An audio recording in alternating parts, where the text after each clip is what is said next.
Queridos irmãos e amigos, a paz do Senhor Jesus, muito bem-vindos ao nosso canal da Editora Betel, o canal que promove a Escola Bíblica Dominical. Olha, muito obrigado por você se inscrever, curtir, comentar os nossos vídeos. Está crescendo o canal, o engajamento está maravilhoso. Eu quero agradecer e pedir a você que nos ajude divulgando junto à rede de contatos que você tem.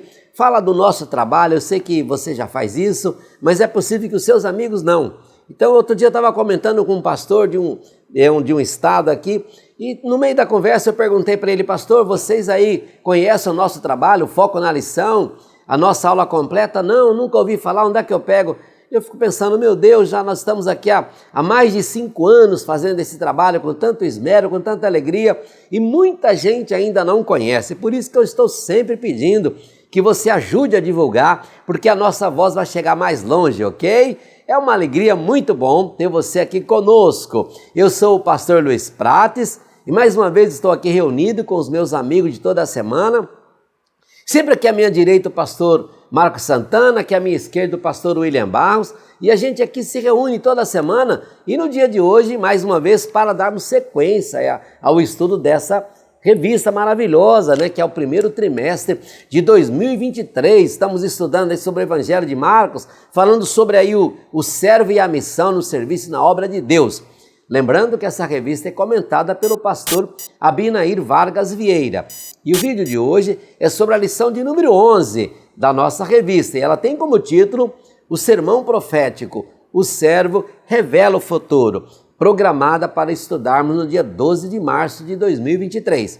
Convido você agora a pegar a sua Bíblia, sua revista, seu plano de aula, uma canetinha, porque nós vamos começar agora o nosso estudo. E eu já inicio aqui cumprimentando com a paz do Senhor o meu querido amigo pastor William Barros, para fazer aí a leitura do texto áureo e da verdade aplicada. Seja bem-vindo, pastor William, a paz do Senhor Jesus. A paz do Senhor, pastor Luiz Prates, pastor Marcos Santana, e a todos vocês, meus irmãos, que estão conosco para mais esta aula. Nessa feita, nossa 11ª aula, o sermão profético, o servo revela o futuro. O nosso textuário está em Marcos capítulo 13, verso 31. Passará o céu e a terra, mas as minhas palavras não passarão. E a nossa verdade aplicada vai nos ensinar que todo cristão precisa estar vigilante, orando, perseverando e cumprindo a missão, pois breve Jesus voltará. Também quero cumprimentar aqui com a paz do Senhor o pastor Marcos Santana, meu amigo, seja bem-vindo para o objetivo da lição, para a referência bíblica e para a oração. Lembrando que sempre após a oração do pastor Marcos Santana, ele já retorna imediatamente comentando o ponto 1. Paz do Senhor, pastor Prates, pastor William, os nossos irmãos, objetivos da lição de número 11. Mostrar que devemos perseverar até o fim. Destacar que Jesus virá buscar os escolhidos. Falar que antes da vinda do servo surgirão falsos cristos. Textos de referência: Marcos capítulo 13, versículos 3, 4, 5, 6 e 7. Convido os irmãos para um momento de oração. Nosso Pai Celestial, Senhor do céu e da terra, graças nós te damos, pois até aqui o Senhor tem nos ajudado. E agora que estaremos estudando e explanando a Tua palavra, pedimos que o Teu Espírito Santo nos inspire, nos conduza, nos esclareça e que a Tua palavra encontre lugar em cada coração, em cada mente, que vidas sejam despertadas, renovadas e a Tua igreja continue sendo edificada. Para a glória do Teu nome, em nome de Jesus. Amém.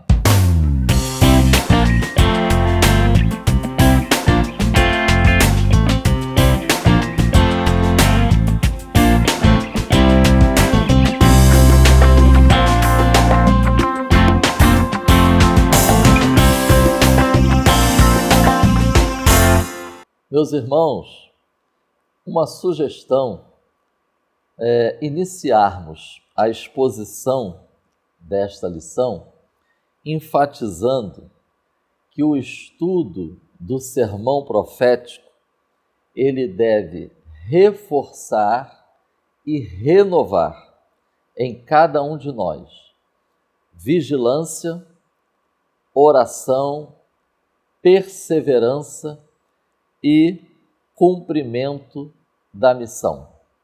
Eu sugiro que iniciemos enfatizando isso às pessoas que estão diante de nós. Tais atitudes e focos, é outro ponto importante, independe de conhecermos plenamente, independe de termos um consenso pleno sobre cada detalhe da escatologia. Também quero compartilhar com os irmãos uma sugestão bibliográfica. Esta revista Betel Dominical do terceiro trimestre de 2019, que se dedicou ao estudo do Evangelho de Lucas, especialmente a lição de número 10. Essa lição de número 10, ela está bastante didática e vai contribuir muito para o estudo da lição de hoje. Como nós temos sugerido já em outras lições desta revista que estamos usando neste trimestre, ajuda muito a cada professor, a cada expositor e o estudante, nós estarmos introduzindo a exposição da lição de hoje, recorrendo ao contexto anterior. Isso ajuda muito no entendimento do capítulo 13 de Marcos. Lembremos que anteriormente, ou seja, nesta semana na qual Jesus se encontrava, Jesus já tinha ido ao templo e já tinha interrompido atividades no templo. Os irmãos poderão ler capítulo 11, versículos 15 e 16. E ele também, nesta mesma semana, ele falou sobre a sua autoridade de agir no templo. Também quero destacar a expressão que nós encontramos no primeiro versículo do capítulo 13. E saindo ele do templo. É significativo, irmãos, que o capítulo do sermão profético iniciar com esta expressão. Ele saindo do templo. Note, Jesus está saindo. É a última vez, pois o Senhor vai ser crucificado. Jesus vai preparar os seus discípulos para algo que está para acontecer, a destruição do templo. É interessante que os discípulos, eles comentam com Jesus sobre a grandiosidade do templo. Afinal, irmãos, o templo era o centro da vida nacional de Israel. O templo era o símbolo da relação da nação com Deus.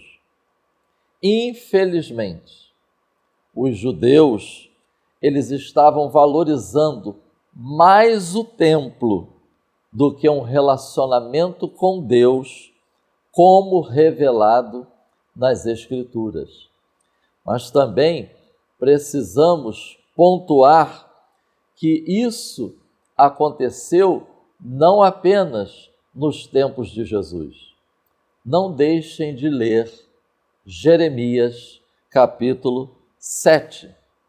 O juízo de Deus virá sobre o templo. Era o que Jesus estava para revelar aos seus discípulos. Irmãos, a verdadeira grandeza de uma igreja não consiste na importância de seu templo, de sua estrutura física, tecnológica, mas na fé e na santidade de seus membros. Feita esta introdução, tópico 1 da nossa lição, o sermão profético do servo. Importante, no estudo do capítulo 13, nós estarmos realizando um estudo comparativo, ou seja, buscando levar em conta os outros textos bíblicos que também registram esse sermão. Além, então, de Marcos 13, podemos verificar Mateus, capítulos 24 e 25, e Lucas, capítulos 12, 17 e 21. A título didático, eu compartilho com os irmãos esta sugestão. Subtópico 1.1, vamos enfatizar o interesse. 1.2, advertência. 1.3, atitude. 1.1, o início do sermão profético. Alguns comentaristas estudiosos identificam este sermão profético de Jesus como o pequeno Apocalipse. Assim, nós destacamos nesse subtópico esta expressão, interesse, considerando o comentário dos discípulos de Jesus que fizeram com ele, enfatizando a estrutura do templo, as pedras, ornamento, o edifício.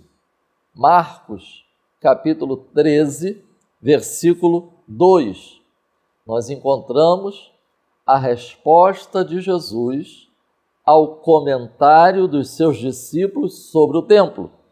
E respondendo, Jesus disse-lhes: Veis estes grandes edifícios? Não ficará pedra sobre pedra que não seja derribada. Então, a partir dessa palavra de Jesus, se manifesta o interesse dos discípulos. Quando serão essas coisas? Que sinal haverá quando todas elas estiverem para se cumprir? E Mateus também acrescenta esta questão colocada pelos discípulos: que sinal haverá da tua vinda e do fim do mundo? Irmãos, no sermão proferido, e isso é muito interessante, não há informações apenas sobre a destruição do templo. Notemos que, a partir da questão apresentada pelos discípulos, parece que eles associavam a destruição do templo com a vinda do Senhor. Não é fácil e não há consenso entre os diversos comentaristas sobre a classificação dos vários eventos descritos neste sermão.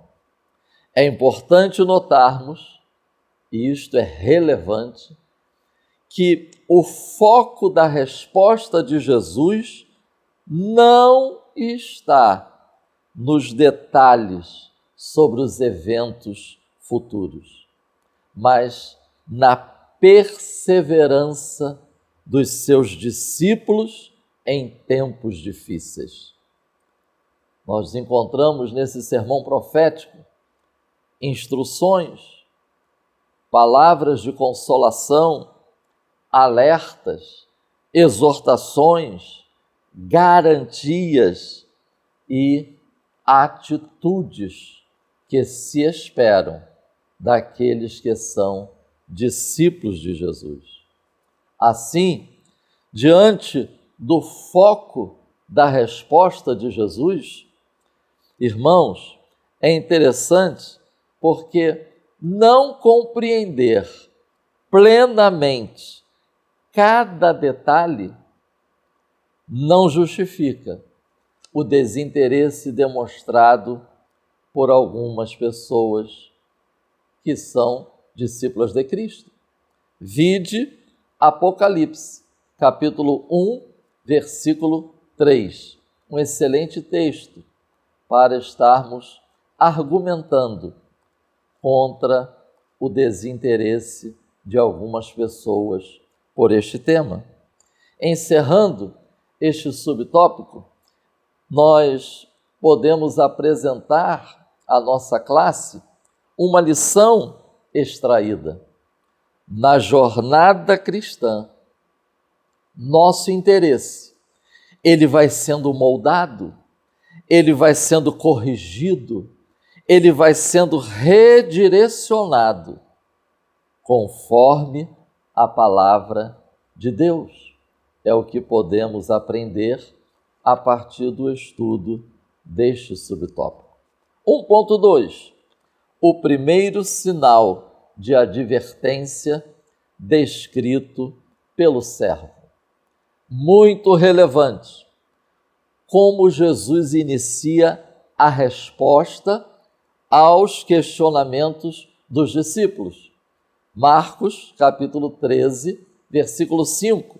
E Jesus, respondendo-lhes, começou a dizer: olhai que ninguém vos engane.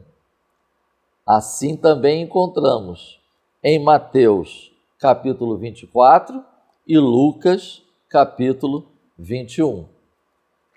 É relevante Jesus iniciar a sua resposta com esta advertência.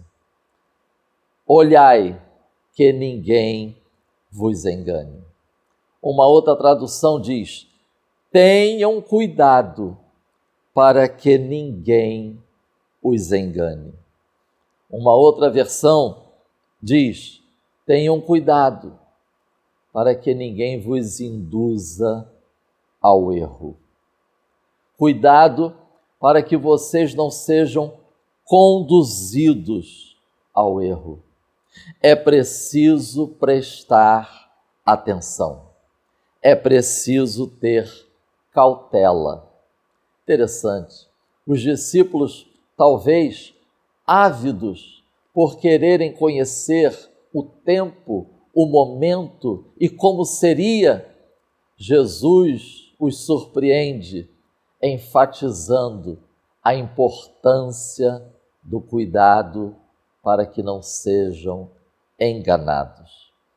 E aí, meus irmãos, quando eu estava preparando esse esboço, me veio à mente a busca desenfreada por informações, o interesse desenfreado por compreender tudo, a busca desenfreada por conhecer e esclarecer cada detalhe.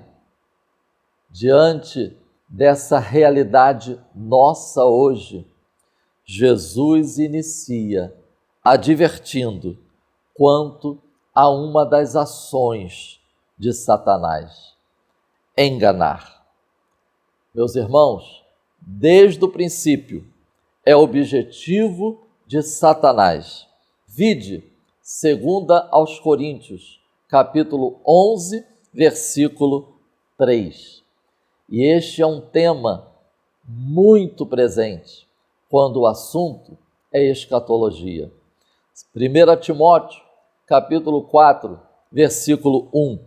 Paulo diz: últimos tempos, alguns darão ouvidos a espíritos enganadores. 2 Timóteo, capítulo 3, versículo 13. Últimos dias, homens maus e enganadores.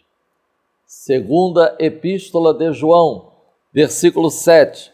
Muitos enganadores estão no mundo. É um alerta para nós. É preciso que nossos interesses, nossa curiosidade, nossa vontade não dominem a nossa mente. Estejamos atentos ao alerta de Jesus.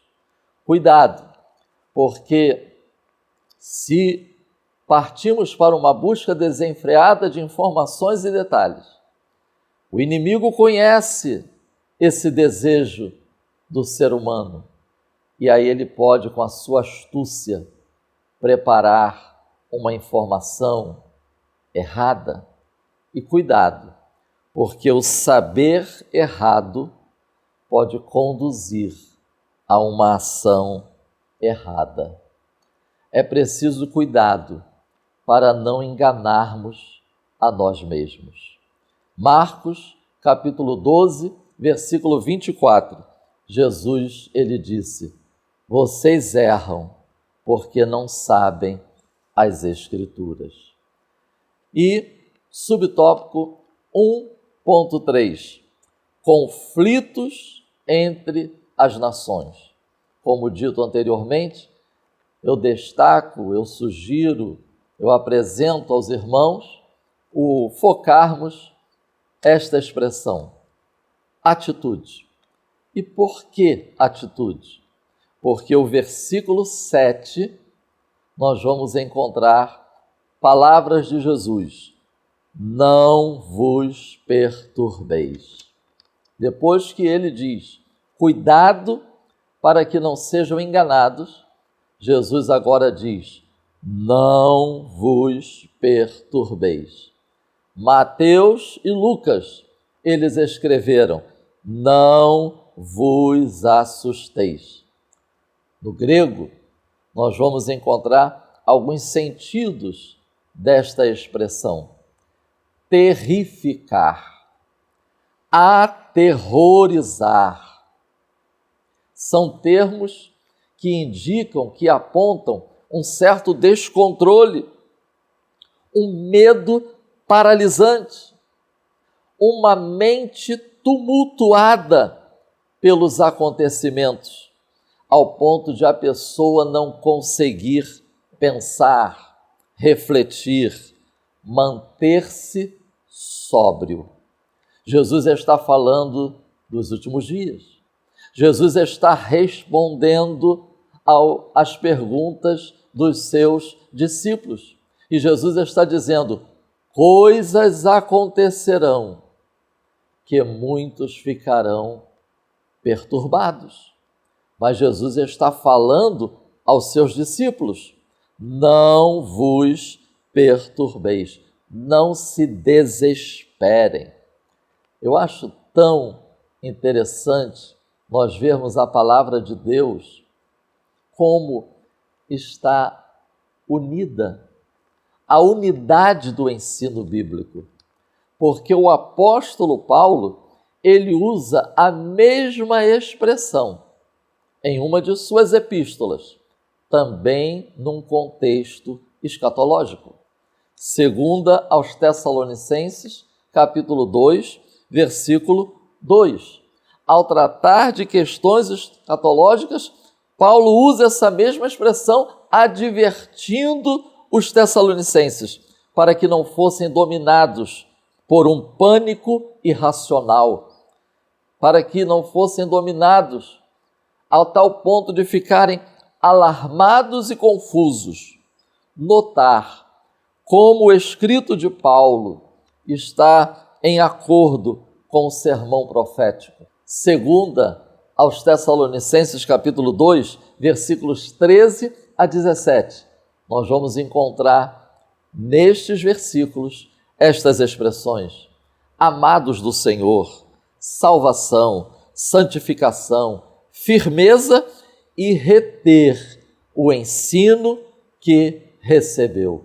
Ou seja, uma orientação sobre como os cristãos de Tessalônica deveriam agir, atitudes diante de acontecimentos escatológicos. Que o Espírito Santo continue nos esclarecendo, nos guiando, nos conduzindo e que sejamos fortalecidos a cada dia para perseverarmos até o fim, para a glória de Deus, até que Cristo venha. Amém. Meus irmãos, depois de estudarmos o nosso tópico primeiro com o pastor Marcos Santana, nós vimos aqui sobre o sermão profético do servo, e ele destrinchou sobre o início do sermão profético. Vimos também o primeiro sinal da advertência descrito pelo servo, e finalmente com o pastor Marcos Santana nós vimos os conflitos entre as nações. Na sequência do nosso tópico 2, nós falaremos ainda sobre o sermão profético continua. Vejam, uma coisa que cada aluno e professor tem que ter em mente, eu sei que não é fácil quando nós falamos sobre o passado. Quando a gente fala sobre o passado, várias colocações, várias vertentes aparecem, várias visões diferentes aparecem. Se falar do passado não é fácil, que já aconteceu, imagina falar do futuro. Mas a Bíblia é ler hoje o jornal de amanhã. Jesus, no sermão, na mensagem profética que ele traz na montanha, no Monte das Oliveiras, para os discípulos, ele vai permitir que a gente possa ter um vislumbre muito maior das coisas que estão justamente acontecendo agora. Porque vejam, quando os discípulos receberam aquela mensagem, o imediato para eles foi a destruição do templo, que aconteceu em 70 depois de Cristo, ou seja, poucas décadas depois de Jesus ter dito aquilo. Agora, para nós que estamos aqui participando da aula Betel, essa situação toda ela ganha um tom muito mais dramático, porque nós somos a geração que estamos vendo a olho nu todo o cumprimento das profecias. Terremotos, guerras, rumores de guerra, pestes, está tudo acontecendo diante dos nossos olhos e se multiplicando. Então nós somos a geração, acredito, que verá o arrebatamento. Então, para nós, o entendimento com relação a essas coisas ganha um colorido muito maior, uma clareza muito maior, porque nós somos testemunhas oculares do cumprimento dessas profecias que estão acontecendo e se cumprindo. Enquanto que no tempo dos apóstolos, o que estamos vendo agora era apenas uma profecia, era apenas uma mensagem que ainda não tinha se cumprido na sua totalidade. E agora nós estamos perto de ver tudo acontecer. O mundo, digo, está prestes a ver tudo acontecer. Vejam que a nossa lição contextualiza o que está acontecendo aqui na mensagem com o profeta Daniel. Na visão, por exemplo, das 70 semanas de Daniel, nosso autor, inclusive, salienta aqui Daniel 9:27, 11:31 e o capítulo 12 e o verso de número 11. Agora, ele mostra para a gente no nosso tópico 2.1, a partir dessa ideia, o seguinte: é necessário apressar-se. Ele vai dizer o seguinte: assistimos o servo em seu ilustre sermão profético tratar sobre os últimos acontecimentos, cujas profecias estavam conectadas com a destruição de Jerusalém pelos romanos no ano 70 e com o período do anticristo na grande tribulação. Vamos entender isso aqui, irmãos. Vejam, Jesus traz uma mensagem naquele momento para os discípulos, a mensagem para a igreja, a mensagem na Bíblia, com relação à destruição imediata que aconteceria em Jerusalém. E esse acontecimento catastrófico abre o leque, a visão espiritual, para enxergarmos um outro acontecimento muito maior, com dimensões mundiais, que é a grande tribulação, o anticristo, e finalmente a vinda de Jesus em Jerusalém, a mesma destruída em 70 depois de Cristo, e agora haverá a batalha do Armagedon, a vitória triunfal do Messias e o reino sendo implantado. Então vejam que Jesus está olhando para Jerusalém e nesse momento ele mostra Jerusalém em duas fases.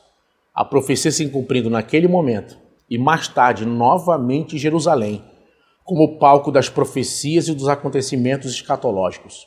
Então, tendo em vista isso, fica mais fácil entender tudo que Jesus diz e narra para os discípulos. A destruição de Jerusalém 70 depois de Cristo mostra uma parte da profecia se cumprindo. Os romanos entram em Jerusalém, sitiam Jerusalém, fazem um cerco e finalmente Jerusalém é destruída. Os inimigos chegam em Jerusalém e Jerusalém é atacada e destruída. Essa situação vai abrir o leque para uma profecia do futuro, que é o quê? Um outro inimigo chegando em Jerusalém, o anticristo, para destruir novamente o povo de Deus. E aí, nesse momento, o Messias, prometido o rei, volta para vencer o inimigo que chega em Jerusalém. Mas, de qualquer forma, em todos os 2 episódios que é narrados na profecia de Marcos, todos eles são terríveis, de grande sofrimento e agrura para o povo de Israel. Nós estamos enxergando tudo isso acontecendo nesses 2000 anos, olhando para a história de Israel e olhando agora para o palco das profecias que está diante dos nossos olhos e que tudo isso está prestes a se completar. A profecia está prestes a se concretizar em sua totalidade. Irmãos, isso abre nossos olhos e entendimento para entendermos. Vejam, o conhecimento é uma coisa que você precisa entender isso. Qual o objetivo de Deus em revelar isso para nós? Pensem. Nós não precisávamos saber de tudo isso. O fato de Jesus deixar na Bíblia registrado tudo isso tem como objetivo principal o despertamento da igreja. Embora a igreja não seja alvo da ira divina, embora a igreja seja o corpo de Cristo, a noiva do Cordeiro, tudo isso que aconteceu em Jerusalém em 70 e tudo isso que acontecerá em Jerusalém muito breve é para nós um momento de despertamento espiritual. Porque eu creio que nós seremos arrebatados antes desses fatos acontecerem. Então, quando a gente olha para todo o contexto geopolítico, quando a gente olha para tudo que está acontecendo à nossa volta agora e sabe que tudo está muito perto de acontecer, qual é o despertamento para a gente? Meu Deus, se tudo isso, todo esse cenário, todo esse quebra-cabeça já está montado e as últimas peças estão sendo colocadas, significa então que o arrebatamento está muito perto. Se o arrebatamento vai acontecer antes, então está muito perto. Essa é a sensação que a profecia deve gerar no coração do salvo, deve gerar no coração do crente. É isso que Deus espera da igreja. Queridos, é o tempo de voltarmos a falar nos púlpitos, nas nossas pregações, sobre a volta de Jesus, sobre o arrebatamento da igreja, sobre a ressurreição dos mortos salvos. É o tempo de voltarmos a falar sobre essas coisas, é o tempo de despertarmos a igreja, porque é uma sequência. Quando nós despertamos para isso, automaticamente isso dá a nós o quê? É como aparece na nossa lição, no tópico 1, no tópico 2.1, o senso justamente de urgência, da gente começar a se apressar, ou seja, o tempo é um luxo que nós não temos. Lá no capítulo 1, no verso 3 do livro do Apocalipse, diz o quê? Ele diz porque o tempo está próximo. Isso 2000 anos atrás. Ou seja, o tempo é um luxo que nós não possuímos. É necessário acordar agora, é necessário vigiar agora, é necessário ser cheio do Espírito Santo agora, é necessário pregar o Evangelho agora, é necessário fazer a obra de Deus agora, é agora. Não pode mais, isso não pode fazer parte mais do plano do futuro. São coisas urgentes, necessárias. É uma sine qua non, é a condição indispensável para a vida cristã. Ou seja, ou você desperta agora, ou não haverá mais tempo. Acorda, desperta, é um momento. Esse é o efeito que essas mensagens, que essa profecia deve gerar no crente, no estudante da Bíblia. Nós não estamos estudando teorias. Nós não estamos estudando meramente teorias. Estamos falando de fatos. Ou seja, o objetivo da profecia, ela deve gerar justamente na vida do crente exatamente esse despertamento, esse senso de urgência. Vejam, estudar esse assunto nesse domingo da EBD e simplesmente não se preocupar em convidar ninguém para o culto domingo à noite, significa que o efeito foi nulo. Participar da aula de domingo de EBD e você não orar mais, não dedicar algum momento para ler a palavra, sozinho, sabe? Decidir buscar mais a Deus, ir na igreja no meio de semana, sabe? Eu vou tenho uma oração, vou lá, eu tenho tempo naquele horário. Se não houver mudança, não houver uma transformação na rotina, se nada acontecer, nós estamos estudando, irmãos, matéria acadêmica? Nós estamos estudando teorias? Não! Nós estamos falando do futuro próximo. Nós estamos falando do que está prestes a acontecer no mundo. Isso precisa gerar na gente um despertamento para a urgência. Ou seja, nós precisamos acordar agora. O nosso tópico 2.2, na sequência disso, ele vai mostrar para nós um outro leque em relação a isso, que é o quê? Ele vai mostrar a soberania de Deus. Ou seja, irmãos, Deus é soberano. Deus não é rei, ele é o rei dos reis. O vento e o mar lhe obedecem, o tempo está diante dele, ele é o Pai da eternidade. Ele é o soberano dos reis da terra. Isaías o viu assentado sobre um alto e sublime trono. A soberania de Deus deve ser encarada, nesse caso, na vida do justo, entender o seguinte, vejam, eu ministro muito na área do Apocalipse. Nós lançamos ano passado, você estudou, uma revista dominical sobre o Apocalipse que nós escrevemos. Uma pergunta que algumas pessoas me fizeram durante aquele período, eu ministrei muito sobre Apocalipse no ano passado nas igrejas, e uma pergunta que algumas pessoas me fizeram foi a seguinte: se os fatos que aparecem narrados a partir do capítulo 4, referentes à grande tribulação e aos juízos, são fatos futuros, porque eles aparecem escritos no pretérito, porque eles aparecem no passado, escritos como fatos acontecidos. O anjo derramou a sua taça, o anjo tocou a trombeta. E aí algumas pessoas acabam caindo na armadilha daquelas linhas historicistas, preteristas, que as seitas falsas utilizam quando olham para o Apocalipse. E aí a resposta é simples, porque Deus é soberano. Eu falo do futuro como? Talvez, quem sabe, é possível, com a ajuda de Deus. Deus não. Quando Deus fala do futuro como fato passado, ele está dizendo, já está decidido. Nada impedirá que aconteça. Essa é a revelação. Só Deus pode falar do futuro como se já fosse passado. Porque o que Deus determinou, o que Deus falou, não será impedido. Então, essa verdade abre para nós, inclusive, abre um parênteses aqui, de consolo para nós. Vejam, se a palavra de Deus de juízo, se a palavra de Deus do que vai acontecer no futuro, no mundo, se as coisas que Deus falou, ninguém pode impedir que aconteçam, nem o inferno, nem o diabo, ninguém pode impedir que aconteçam, eu pergunto a você, e as promessas de Deus na sua vida, quem impedirá? Se Deus quer agir? Se Deus prometeu? Se Deus falou que ia te abençoar, quem pode impedir, irmão?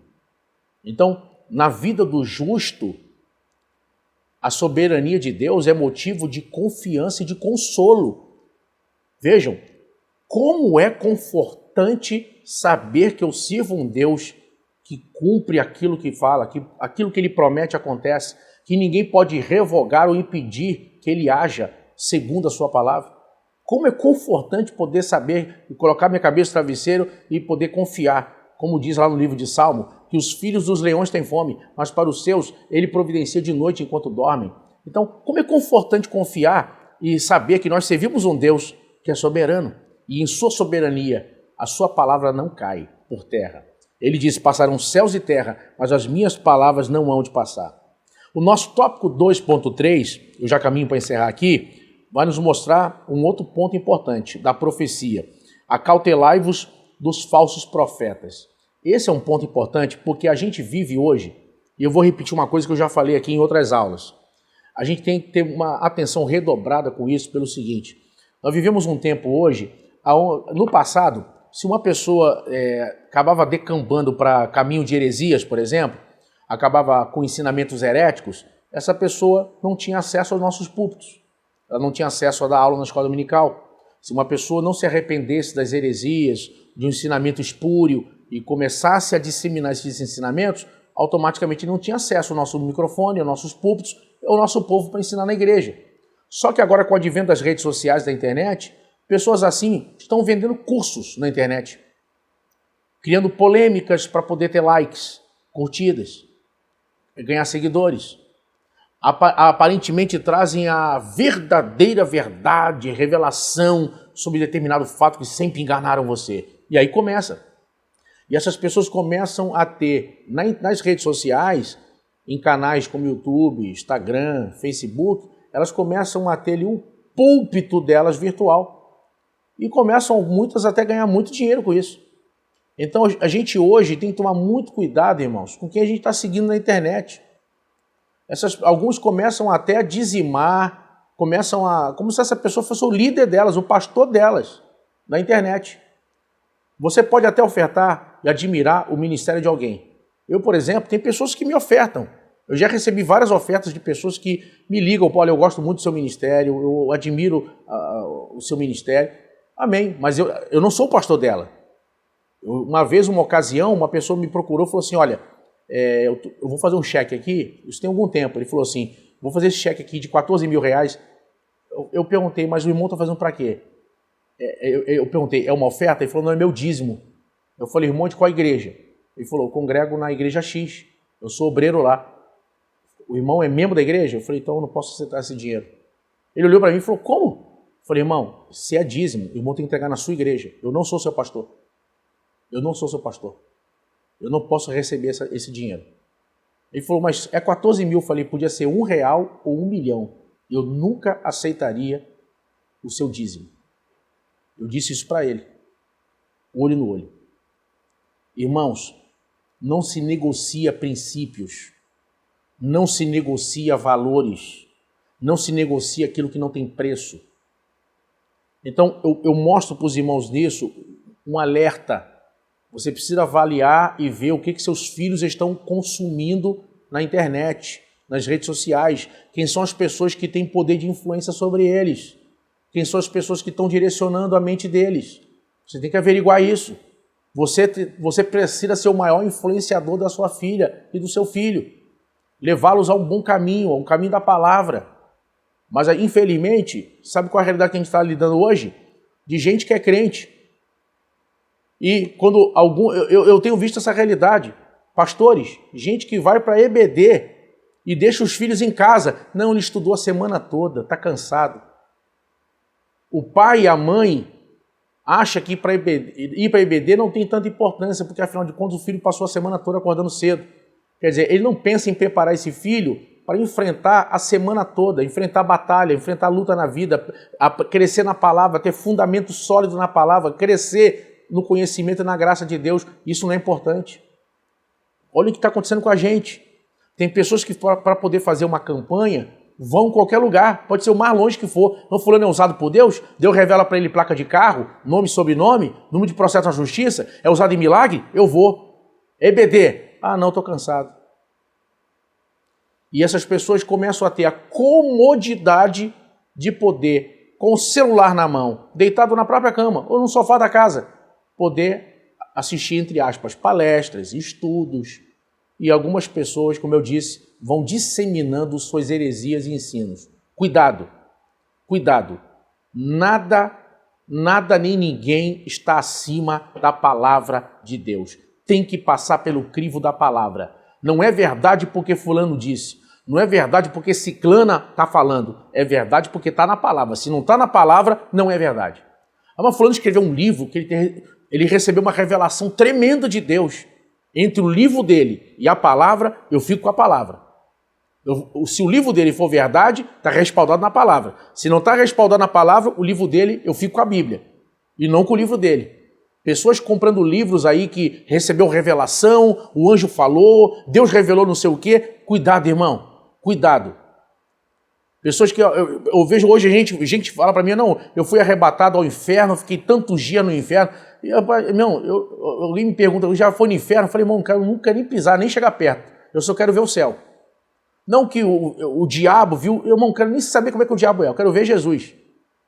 Então cuidado com esse tipo de material, cuidado com esse tipo de mestre, esses pseudo-mestres que às vezes não encontram guarida na nossa igreja, mas estão nas redes sociais oferecendo cursos e disseminando suas heresias. Cuidado, irmão. Oriente sua casa, oriente sua família. Vem para a igreja. Está com dúvida? Pergunta ao seu líder. Pergunta ao seu professor da escola dominical. O que você acha desse livro aqui? Eu ganhei. Eu estou pensando em comprar. O que você acha desse material aqui? Tira dúvida, conversa com pessoas preparadas, conversa com a sua liderança. Vai pegar um livro que você nem sabe se aquele livro realmente está respaldado, porque às vezes tem gente assistindo a nossa aula aqui que não tenha tanto conhecimento ou profundidade de conhecimento bíblico. Precisa de ajuda, procura, fala com o seu pastor, fala com o seu professor de EBD, pergunta, mas não permita que heresias entrem na sua vida por esse tipo de caminho ou por outros. Que Deus abençoe vocês, em nome de Jesus. Muito obrigado, pastor Marcos Santana, aí pelo seu comentário no tópico 1, onde o senhor comentou sobre o sermão profético do servo. Também agradeço aqui o pastor William Barros pelo brilhante comentário do ponto 2, o sermão profético continua.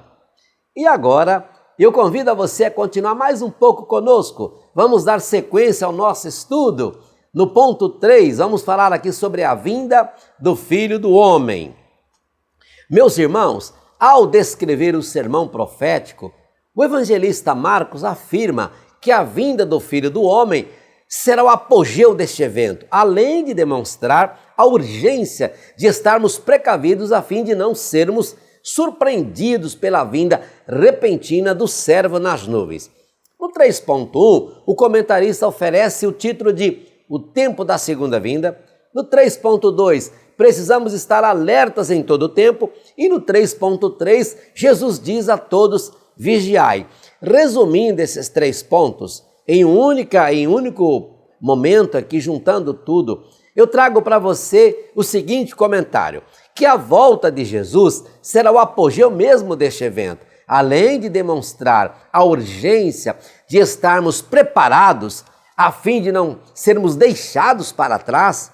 Jesus, ao assumir a forma de servos, nos revela, mas naquele dia e hora, ninguém sabe, nem os anjos que estão no céu, nem o Filho, senão o Pai. Olha, tem muita gente aí dando pitaco nesta área, prevendo, né? Quantos já preveram? Erraram feio. Quantos, né? Já fizeram aí suas anotações, alertando o povo sobre a chegada, a volta de Cristo, e não deu nada. Sendo que nós temos aqui esse texto dizendo que os anjos que estão lá não sabem, nem mesmo o Filho, senão o Pai. Como pode alguém querer dar ideia, querer dizer, querer insinuar a volta? A gente só pode dizer, e devemos fazer isso, e eu faço isso desde que me entendo por gente. Me converti aos 12 anos de idade. Então, eu desde essa minha entrega ao Senhor, eu, a minha família, os meus irmãos e todos nós que lemos da Bíblia, sabemos da importância de anunciar ao mundo que Jesus está voltando. Né? Aqui na nossa igreja de Madureira, no templo catedral histórico, aqui no templo da Igreja Mãe, quando você entra pela porta principal, você já lê lá em cima, Jesus breve virá. Então, essa é a nossa missão. Nós estamos anunciando que Jesus está voltando, que Jesus breve vem, mas nós não podemos afirmar que é tal mês, tal dia, tal ano. Não, isso não compete. A gente tem que viver como se Cristo viesse agora, nesse pequeno momento, mas a gente precisa trabalhar como se Ele ainda fosse demorar muito tempo, porque nós temos que fazer a nossa obra, a nossa missão, que é falar ao mundo que Jesus veio a este mundo, nos restaurou, nos resgatou, nos colocou de volta na comunhão com o Pai. Então, a gente precisa anunciar que Ele é o caminho, Ele é a verdade e Ele é a vida, e que Ele voltará para nos buscar. Quando isso acontecerá, não podemos prever. E a lição de hoje trabalha esse ponto. Sugiro a você, professor, deixar isso muito bem claro com os alunos, para parar na internet, aí você vai ver vídeos, muitas sugestões de datas, não, é tal mês, é tal ano, é daqui tal tempo. Olha, isso é uma coisa errada em se fazer. O que nós podemos dizer é o seguinte, analisando os sinais, os acontecimentos, tudo indica que Jesus está muito mais próximo hoje do que ontem. E esta é uma realidade, né? Estamos hoje muito mais velhos do que ontem e estamos hoje muito mais próximo do arrebatamento do que ontem. É lógico, isso sim, isso a gente precisa fazer, mas alertar e dizer que dá uma data estimada, errado fazer isso, ok? Mas precisamos estar alerta em todo o tempo. Diz um texto em Marcos 13:33, olhai vigiai e orai, porque não sabeis quando chegará o tempo. Então, nesse período que a gente está olhando, vigiando e orando, o que a gente tem que fazer? Amar, perdoar, evangelizar, fazer o que temos que fazer com alegria, alegria no rosto, alegria na alma, mostrar para o povo que nós somos um povo feliz, porque nós temos Jesus, nós temos a palavra, nós temos a revelação da palavra, nós temos a garantia de que Ele voltará, e se Ele disse, Ele vai cumprir porque Ele é fiel. Ele disse, breve voltarei, mas Ele foi preparar para a gente moradas, né?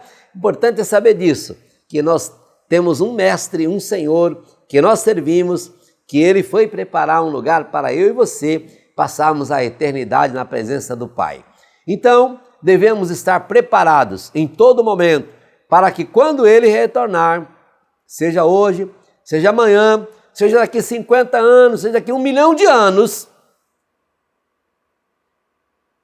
o dia que Ele voltar, eu e você precisamos estar preparados, porque Ele vai voltar para buscar a sua igreja. Portanto, meus irmãos, não vamos ficar adormecidos. Diz um texto aqui em Mateus 13:5, e Jesus, respondendo-lhes, começou a dizer, olhai, que ninguém vos engane, e as coisas que vos digo, a todos digo, vigiai. Marcos 13:37. Então, a essência da lição de hoje, especificamente nesse ponto, em resumo Ele vai voltar, não sabemos o dia, mas enquanto isso não chega, nós temos que evangelizar, amar, perdoar, orar, ter misericórdia, fazer o que nós temos que fazer e, acima de tudo, estar preparados e vigilantes, ok, meus irmãos? Devemos sempre estar preparados, vigiando, orando, pois não sabemos o dia e nem a hora que Ele vai voltar. Por isso é importante estar atento, permanecendo firme e fiel, crendo e perseverando até aquele grande dia.